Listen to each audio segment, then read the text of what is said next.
Welcome back. Now we're going to talk about the save books method, the save books function that we're going to create in this video.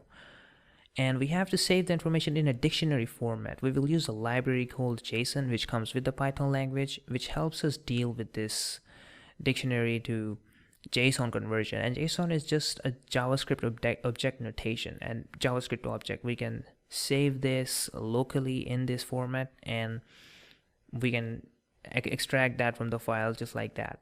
So why do we need this library? Well, first we need to convert this dictionary into a JSON format and then save it directly into our local storage. So let's import JSON, which is JavaScript object notation, and define our function.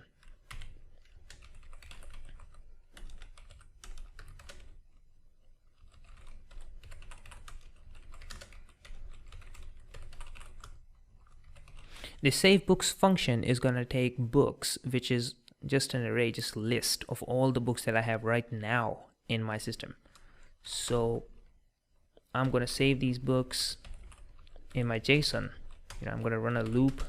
I'm going to convert them into my dictionary. And how do we do that? Well, don't worry about it. We have already made a method for it.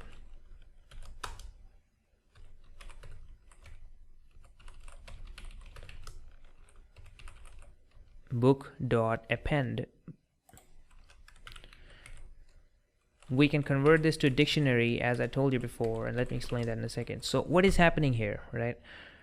The book is an object, is this class is object, and we have a toDict method that converts this whole thing into a dictionary, right? All right, that's pretty cool. Now in these JSON books, these are just dictionaries, and JSON format is pretty much almost similar to Python dictionaries. So now that we have this JSON book or dictionary, pretty much all the dictionaries or all the dictionary of all the books converted, of course, into a dictionary, a list of all the dictionaries of books. Now we have that in this variable. Now what do we do? Well, we have to make sure that we actually write this thing, and we can open the file. You can just save it. Well, books.dat, that's a better. And we will use the write method here. Why the write method? Because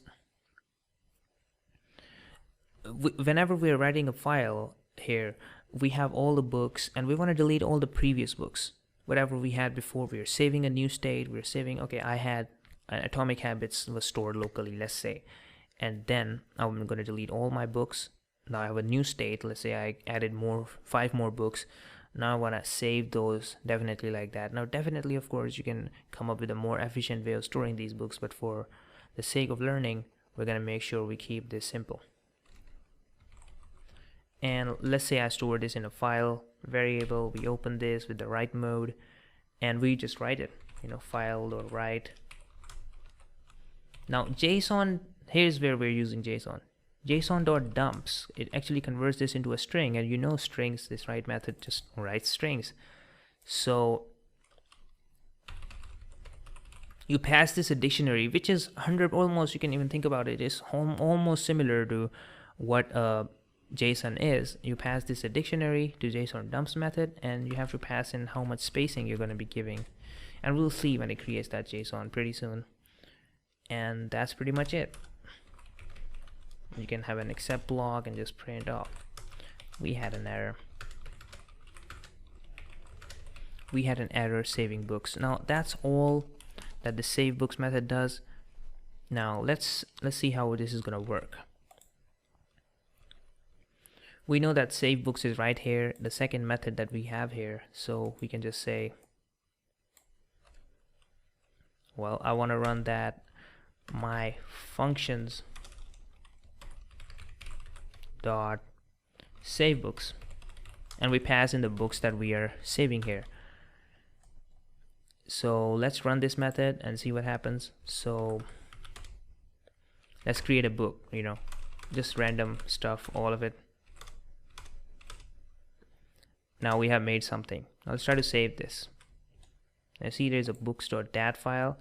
It has a list of all of my all of my books that we have. Now I can actually add another book here, but I've actually already made the function in the previous video of the create book, which we just used now. So let's add another book here, and just give random stuff to it, you know, page count 999, and let's save this, see what happens. You see there's another thing coming here.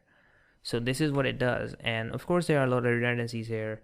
We can check that out if there is already an ID stored locally. I don't want to do that, so we're not going to do that here, and I'll leave it up to you. You can actually add this functionality very easily now that you know how to program.